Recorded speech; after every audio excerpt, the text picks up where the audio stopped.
Elderly woman returns from death with a shocking message from Jesus. Margaret was 83 years old, living a quiet, unassuming life in a small town. To everyone who knew her, she was simply Grandma Maggie, a kind, soft-spoken woman who loved baking cookies for her grandchildren and tending to her flower garden. Her days were simple, her world predictable.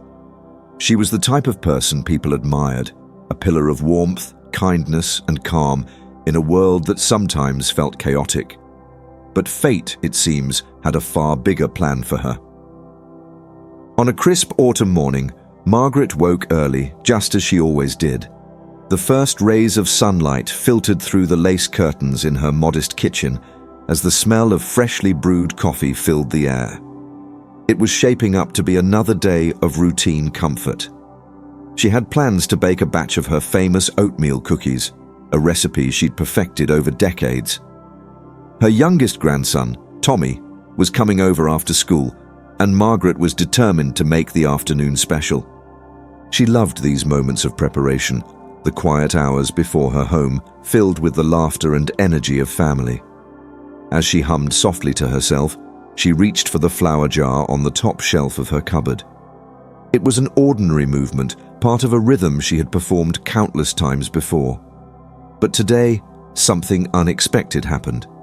A sharp, searing pain shot through her chest, forcing her to gasp.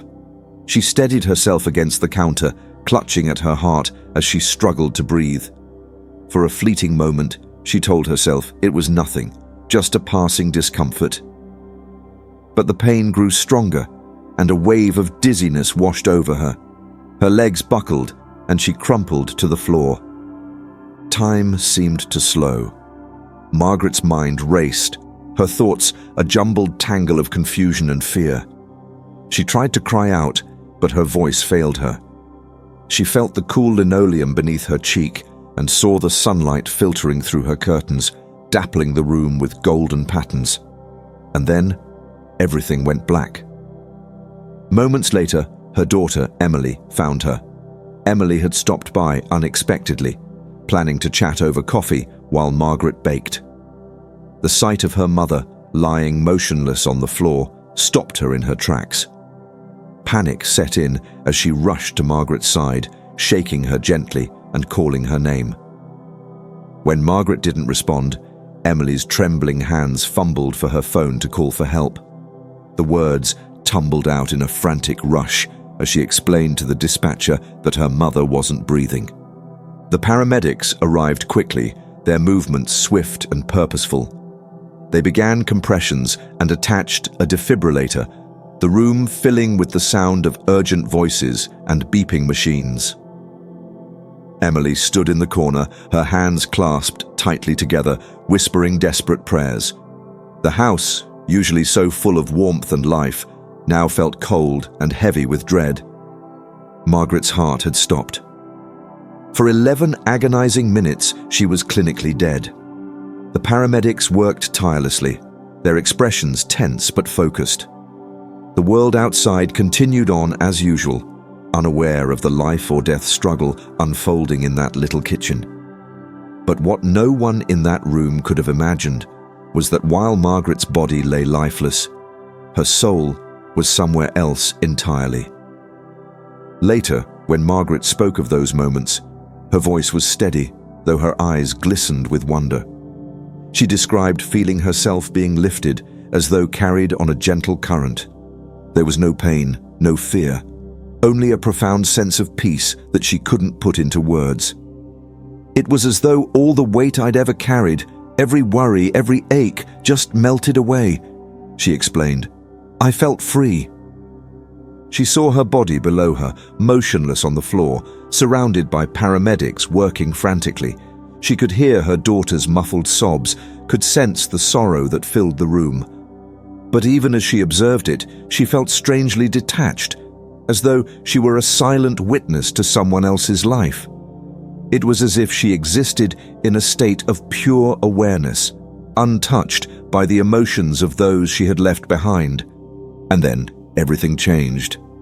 The room began to dissolve, fading into an all-encompassing light. It wasn't just bright, it was alive, radiating warmth and love in a way that defied description. Margaret felt it envelop her, filling her with a sense of belonging so profound that it brought tears to her eyes. She didn't know where she was, but she knew instinctively that this place was sacred. It was pure. It was peace itself. Shapes began to form within the light, soft glowing figures that seemed to beckon her forward. They didn't speak, but their presence was familiar and comforting, like old friends welcoming her home. Margaret felt no fear, only awe and gratitude for whatever was happening. And then she saw him. A presence emerged from the light, one that instantly filled her with an indescribable reverence. She didn't need to question who it was. She knew with every fiber of her being, it was Jesus. He didn't speak at first, but his eyes met hers, and in that instant, Margaret felt as though he could see her entire life, all her joys, sorrows, mistakes, and triumphs laid bare before him. Margaret expected to feel small, ashamed even, under such a gaze. But instead, she felt nothing but love. Pure, unconditional love.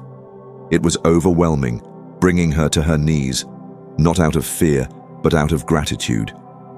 She felt his presence reach out to her, not physically, but in a way that resonated deep within her soul. She knew there was a reason she was there, something she needed to learn, something she needed to understand. And then he spoke, not with words, but with a voice that echoed in her very being. What he told her would change everything. Margaret stood in the presence of Jesus, surrounded by a light so warm and all-encompassing that it felt like being wrapped in the purest love imaginable. For a moment, she simply stared, unable to process the sheer majesty of what she was experiencing. The world she had known felt like a distant memory, and here, in this radiant place, everything seemed to make sense. She felt weightless, free of the aches and limitations of her earthly body, and for the first time in her 83 years, she understood what true peace felt like. But as she marveled at her surroundings and the presence before her, a quiet urgency began to fill her heart. She wasn't sure where it came from, but she felt it growing, as if there was something she was supposed to learn, something she was meant to hear. Jesus gazed at her, his eyes filled with compassion and an understanding so profound it was almost overwhelming. She wanted to speak, to ask questions, but she couldn't find the words. It was as though he already knew what she was thinking, what she needed to know, and then, without a single spoken word, he began to communicate with her. It wasn't like a conversation she had ever experienced before. His words resonated within her, not in her ears, but in her very soul. He showed her moments from her life, scenes flashing before her like pages in a book. She saw herself as a child, playing in her backyard, carefree and full of wonder. She saw the day she married her late husband, the joy and love radiating from both of them. She saw the heartbreak of losing him and the years of quiet resilience that followed. Each scene carried a lesson, a truth that seemed so clear now. She realized how every moment, every decision had been woven together into the tapestry of her life. But then, the scenes shifted. The images weren't of her own life anymore. They were of the world. She saw people suffering, voices crying out in desperation, and others turning away in indifference. She saw injustice, division, and a darkness creeping into the hearts of humanity. The pain was almost unbearable to witness, and yet, through it all, there was a thread of light, a glimmer of hope. It was then that Jesus spoke directly to her heart. "Margaret," he said, his voice steady and full of purpose, "there is a truth that has been hidden, and it is time for the world to know it. But first, you must go back." Margaret froze, confusion washing over her. Go back?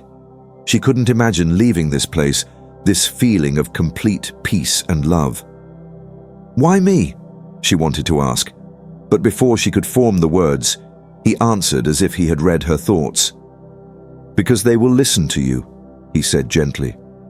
"Your life has prepared you for this moment, Margaret. You have seen love, loss, struggle, and perseverance. Your voice will carry the message because it is rooted in a truth that cannot be denied." Margaret felt torn. The idea of leaving this place, of returning to the pain and imperfection of the world, seemed impossible. But Jesus continued, his gaze never wavering. "This truth is not just for you. It is for everyone. The world is at a crossroads, and the choices people make now will shape everything that comes after.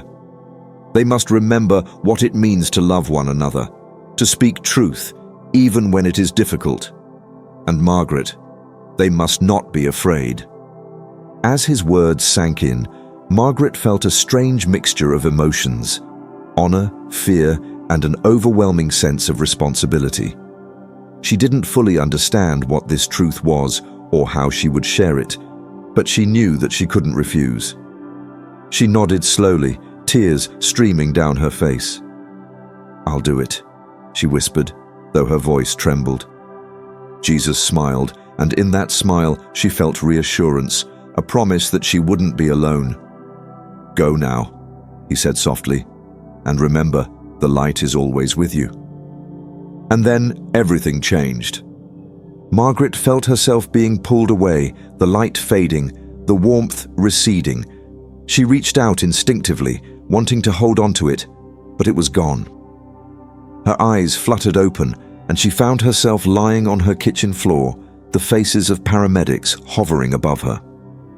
The room was filled with the hum of medical equipment and the muffled sobs of her daughter. For a moment, she was disoriented, unsure of where she was or how she had returned. Then it hit her. She had been sent back. She had been given a mission.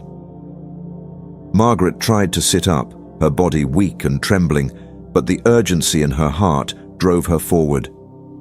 "I need to speak," she said, her voice hoarse but determined.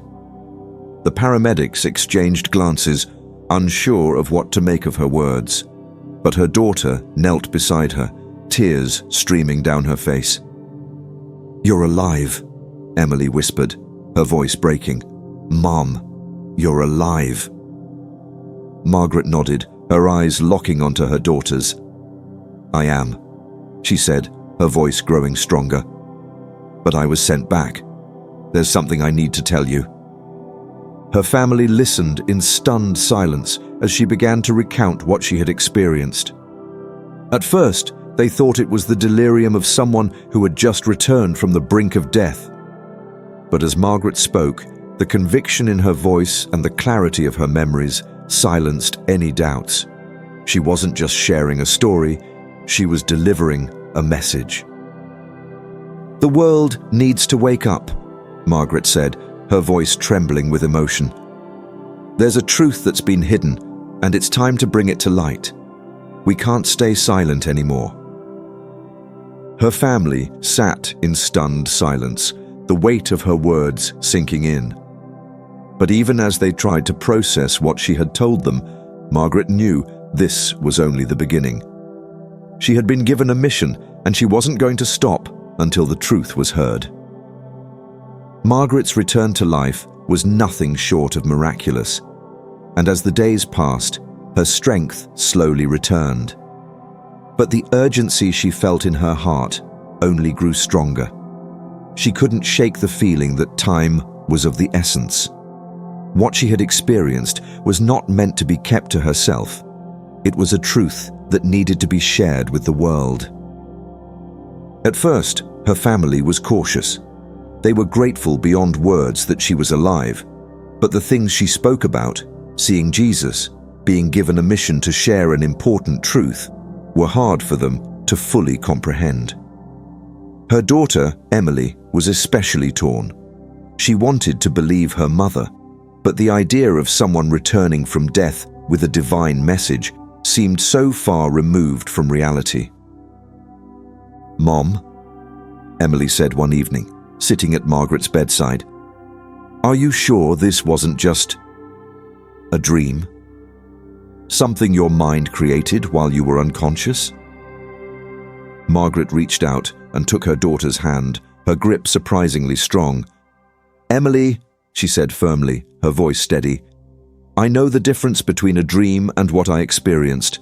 This wasn't my imagination, it was real. More real than anything I've ever felt in my life." Emily nodded, but doubt lingered in her eyes. Margaret could see it, but she didn't let it deter her. She knew the truth of what had happened, and she knew she had to find a way to make others understand. The challenge was clear. How could she, an 83-year-old grandmother from a small town, share such an extraordinary message with a world that often dismissed stories like hers as fanciful or delusional? She began by speaking to her family, gathering them together one evening in her cozy living room. The fireplace crackled softly in the background as Margaret stood before them, her frail body seeming to radiate an inner strength. "I know this might be hard to believe," she began, looking each of them in the eye, "but I was sent back for a reason. Jesus showed me things about our world that we've ignored for too long. He told me that it's time to speak the truth, no matter how difficult it might be." Her grandchildren, usually glued to their phones or chatting amongst themselves, were uncharacteristically silent. Her words had captured their attention, and they listened intently as she recounted her experience in vivid detail. "The world is being led astray," Margaret continued, her voice rising with conviction. "We've allowed lies to divide us, to blind us to what really matters. Love, compassion, truth. These are the things that should guide us, but we've forgotten. We've turned away from each other, from what's real, and it's tearing us apart." Her words hung in the air, heavy with meaning. For a moment, no one spoke. Then, her oldest grandson, David, leaned forward, his expression thoughtful. "Grandma," he said quietly, "if this is true, how do we even start? How do we get people to listen?" Margaret smiled, a spark of determination in her eyes. "One person at a time," she said. "The truth has a way of spreading, David. But it starts with courage, the courage to speak out, even when it feels like no one is listening." It was David who came up with the idea to share her story on a larger scale. "You know," he said one afternoon, "there's someone who might actually listen to this, someone who talks about stuff like this all the time." Margaret tilted her head, curious. "Who?" "Joe Rogan," David replied. "He has this podcast. Millions of people listen to it. He's always talking to people with crazy stories or ideas, and he's not afraid to ask questions. If anyone could help get your message out, it's him." Margaret had never heard of Joe Rogan, but she trusted her grandson's judgment. "If you think he'll listen," she said, "then let's try." David wasted no time. He reached out to Rogan's team, sharing a brief summary of Margaret's story. To his surprise, they responded. Within days, arrangements were made for Margaret to share her experience on the podcast. The day of the interview arrived, and Margaret found herself sitting across from Joe Rogan in his iconic studio. The room was filled with cameras, microphones, and an energy that was both exciting and nerve-wracking. Rogan greeted her warmly, his curiosity evident. "So, Margaret," he began, leaning forward with a smile, "your grandson tells me you've got quite the story. Let's hear it." Margaret took a deep breath, her hands trembling slightly, but as she began to speak, the nerves melted away. She recounted everything, collapsing in her kitchen, the light, the presence of Jesus, and the message she had been given. Rogan listened intently, occasionally asking questions that showed he wasn't just humoring her, he was genuinely intrigued. When she finished, there was a moment of silence. Rogan leaned back in his chair, his expression thoughtful. "That's intense," he said finally. "And you really believe this was real?" "I don't just believe it," Margaret replied. "I know it." Rogan nodded slowly. "You know," he said, "a lot of people are afraid to talk about stuff like this. They're scared of being ridiculed or dismissed. But that's exactly why we need to have these conversations. Whether you believe it or not, stories like yours challenge us to think, to question, and maybe even to see the world a little differently." The conversation turned to broader themes: faith, truth, and the importance of free speech. Rogan, known for his unfiltered approach to controversial topics, spoke passionately about the need for open dialogue. Margaret's story might sound unbelievable to some people, he said, addressing his audience directly. But the point isn't to shut it down. It's to listen, to explore, and to find the meaning in it. Because if we stop listening, we stop learning, and that's when we really lose. Margaret couldn't help but smile. She had found a kindred spirit in Rogan, someone who understood the importance of her mission. As the interview wrapped up, she felt a sense of fulfillment, knowing that her story was reaching people far beyond her small town. This was just the beginning. Her message had been set free, and the truth she carried was beginning to spread. After Margaret's conversation with Joe Rogan, her story began to ripple out into the world, carried by the vast reach of his audience. The interview sparked debates, inspired questions, and stirred something deep within many who listened. For some, it was a reminder of their own unspoken experiences, moments they had dismissed or kept hidden for fear of judgment. For others, it was a challenge to their skepticism, forcing them to confront ideas they had never considered. Margaret herself wasn't prepared for the reaction. Within days, her grandson showed her countless messages and emails pouring in from people around the globe. There were stories of gratitude, people thanking her for sharing her journey and inspiring them to look inward at their own lives. There were skeptics too, questioning her motives or dismissing her claims as fantasy. Margaret welcomed them all with the same warmth and humility that had always defined her.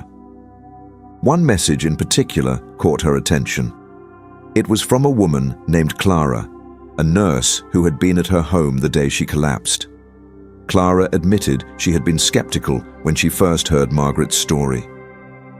"But I can't stop thinking about the way you came back," she wrote. "Something about that day has stayed with me, and after listening to you, I feel like I understand why. I just wanted to thank you for reminding me that there's more to this life than we can see." Margaret was moved to tears. She realized that her mission wasn't just about spreading a message. It was about touching hearts and reminding people of the connection they all shared. But there was still so much work to be done. As her story continued to gain traction, conversations about faith, purpose, and truth began cropping up in unexpected places. Social media lit up with posts and videos dissecting Margaret's experience and debating the implications of her message. Some people focused on the spiritual elements, while others zeroed in on the broader societal implications of what she had said. Joe Rogan himself revisited the topic in a follow-up podcast, this time with a panel of guests from diverse backgrounds: scientists, philosophers, and theologians. "What I think Margaret's story does," Rogan said during the discussion, "is remind us that no matter what you believe, there's value in asking the big questions. Whether it's about God, the universe, or just how we treat each other, these conversations matter. And they don't happen unless we're willing to listen and engage." Margaret's name became synonymous with the themes she championed: truth, love, and the courage to speak out. But with the attention came challenges. She received criticism from those who accused her of fabricating her story or using it to seek fame. While these comments hurt, Margaret remained steadfast. She hadn't asked for any of this, but she knew she had been chosen for a reason. Every time she felt doubt creeping in, she would close her eyes and remember the light, the warmth, and the words that had been entrusted to her. Her family rallied around her, especially her grandson David. He became her biggest supporter, helping her navigate the whirlwind of attention and ensuring her message stayed true to her original purpose. "This isn't about proving anything to anyone," David would remind her. "It's about planting seeds. The people who need to hear your story will hear it." Margaret couldn't have imagined the ripple effects her experience would create. People from all walks of life were having conversations they'd avoided for years about the meaning of life, the importance of love and compassion, and the courage it takes to speak the truth in a world that often rewards silence. Churches and community groups began inviting her to speak, and even secular organizations reached out, intrigued by the universal themes of her message. She always started her talks the same way. "I don't claim to have all the answers," she would say, her voice steady and full of conviction. "I'm just an ordinary woman who was given an extraordinary gift, a glimpse of what lies beyond this life. And I was sent back to remind you of something we already know deep down, but sometimes forget, that love is the most powerful force we have, and truth is the light that guides us." As her message spread, Margaret noticed something remarkable. It wasn't just about her story anymore. People were beginning to share their own truths, stepping forward with experiences and ideas they had long kept hidden. It was as though her courage had sparked a movement, a collective awakening to the power of honesty and vulnerability. Margaret often reflected on what Jesus had told her during her experience. "The world is at a crossroads," he had said. She could see now what he meant. The division, the fear, the distractions that pulled people away from what truly mattered. These were the forces they had to overcome. And it wouldn't happen all at once. It would take small, steady steps, one person speaking their truth, one act of kindness, one moment of courage at a time. Toward the end of her journey, Margaret sat with her family around the same kitchen table where her life had almost ended. They laughed and reminisced, the warmth of their love filling the room. Her grandson David asked her a question that had been on his mind for a while. "Grandma," he said, "do you think you've done what you were sent back to do?" Margaret thought for a moment, her gaze drifting to the window where the sunlight poured in. She smiled, the same peaceful, knowing smile she had worn since her return. "I think I've started," she said. "The rest is up to all of us." Her words became a legacy. Margaret's story was never about convincing anyone of her truth. It was about inspiring them to find their own. And in doing so, she reminded the world of a truth that had been hidden in plain sight all along. That love, courage, and honesty have the power to change everything.